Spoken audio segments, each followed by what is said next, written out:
my 5 tips using my Nexus devices here. Those of you guys who have a Nexus device or just a stock Android version, and it might work for others, I just don't have all the phones, so you want to try it out for yourself. There's a little trick to your phone that I'm going to show you here. Pay attention to the toggles. I can rearrange all these, and maybe you thought you can't do that unless you're rooted, but you do not need that. Now all we're going to do is press and hold on this little, and you can see it spinning. You can see it spinning right there. I'm going to let go. System UI Tuner has been added to settings. Now we're going to scroll down and go to System UI Tuner.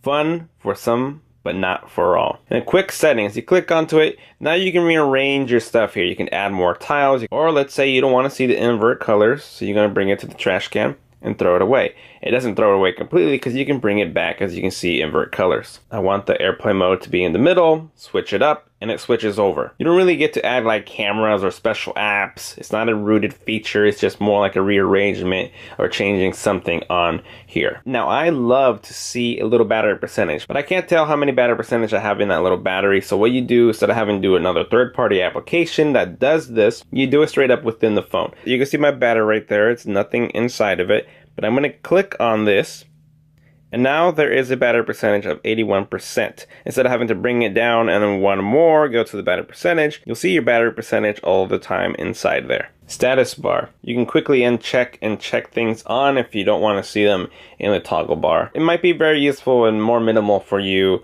or added features. Tip 2.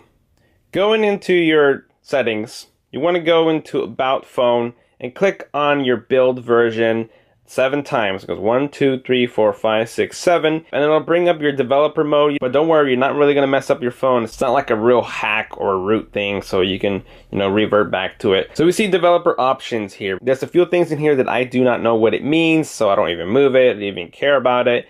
But you can see there's USB debugging mode. That's if you want to do some kind of computer hookup to do like tethering, some sort with other applications, or like bug reporting. I'm gonna hold the power button. You can see that's all we get. Select on that, now press the power button, now we get bug report. You can show touches, so if you want to see where your finger is hitting things, there's a little bubble there underneath my finger, you can't really tell. But if you want to see where it touches, so make sure it's registering, you can have that on and off. And this is where I used to come to all the time to change the animation scale, because maybe the way things pop up or move, you see that movement right there that comes up. We can move it into slower speeds. We'll do 5 times and you will see the animations are starting to get really slow. So now push that and you see that?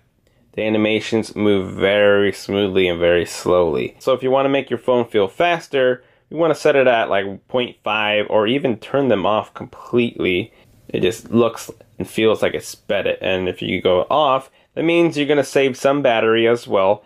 And everything's just gonna show up. It's not gonna have any animation, just gonna show up. Strict mode, show CPU usage. You click on that, you get your CPUs there showing up. Every time you leave an activity, it'll close it so it's not running in the background. You can see background process limit. If there's apps that you don't really use but you still want to keep installed, you can just touch on that. And inactive means it's not gonna try to run or keep working on the background, it's gonna stop it. So you got ways to turn them off if they're not active but you still want to keep them. And that's also a step if you wanted to root. Maybe you don't have enough internal memory. You already removed your pictures, videos, and moved files over to make room, but you still don't have enough. Well, this is what you got to check out. Go into your settings, go into your storage and USB. It might say something different. Just go to your storage. As you can see here, I've only used less than 6 gigabytes on my 64 gigabyte. The reason why I don't have a lot of stuff taken, because I remove a lot of apps, I remove a lot of games, and all my pictures and videos go over the cloud on my Google Photos. So I will always have enough room. But we can see the apps are what takes the most memory on my phone. But going to the bottom, we can see cached data. There's 1.2 gigabytes of data being used, which can be released and nothing bad will happen to your phone. Let's clear that. I'm going to clear that. I've seen it up to 5 gigabytes of cached data. Now look at my memory, the 4.60. Now release more memory for me to be able to download if you weren't able to. So that's another tip there. But also, guys, I recommend storing your pictures on the cloud. Tip number 4, disabling applications. Those of you guys who have a lot of bloatware or applications that you never use but you can't remove them because you're not rooted. Play movies. Now, I can't remove play movies. Now maybe your home launcher does not allow you to do it this way, But you can see I'm going to go to app info. Now if you want to go into your apps, you want to go into your settings, go to apps, and find that application again, Google Play Movies. Now I can't uninstall it because I have to have it, but I'm going to force stop it. You don't need to press that at all, but it'll say computing there, which you don't have to wait for, and you press disable. Now it says if you disable this app, other apps may no longer function as intended. Your data will also be deleted, which I'm totally fine because I don't ever use it. So I'm going to disable the app. Now it doesn't uninstall it from your phone. It just goes back to a factory version of uninstalling. It is disabled now. Let's go back into the drawer and you will see that it's no longer there. So I won't be annoyed with applications that are in my drawer, or it just won't be popping up or stuff being updated for it because I don't have it ready for it to try to work. So that's a disabled option. If you needed to bring it back, go back into your applications. If you don't have the option to choose from disabled, enabled, or applications, it's always going to be at the very bottom. And click on that, you see disabled. And those are the disabled applications. And lastly, for tip number 5, we want to go into NFC. My NFC is always checked on. It does not drain any battery, anything extra. There's no problem having it on. So what about NFC? Not only can you make mobile payments, paying in stores with your Android Pay, Samsung Pay, they use the same NFC, which is near field communication. But this is where it comes really handy. Let's say you wanted to do a application without the need of inputting any information. I'm going to open up OfferUp. Now I'm using my Nexus 7 tablet here, but it can be any other Android phone with NFC. Now I'm just going to combine these together in the back, and my NFC chip should be right there. Now you can see it got smaller, and I'm going to touch this and it's going to beam it right over to the tablet here.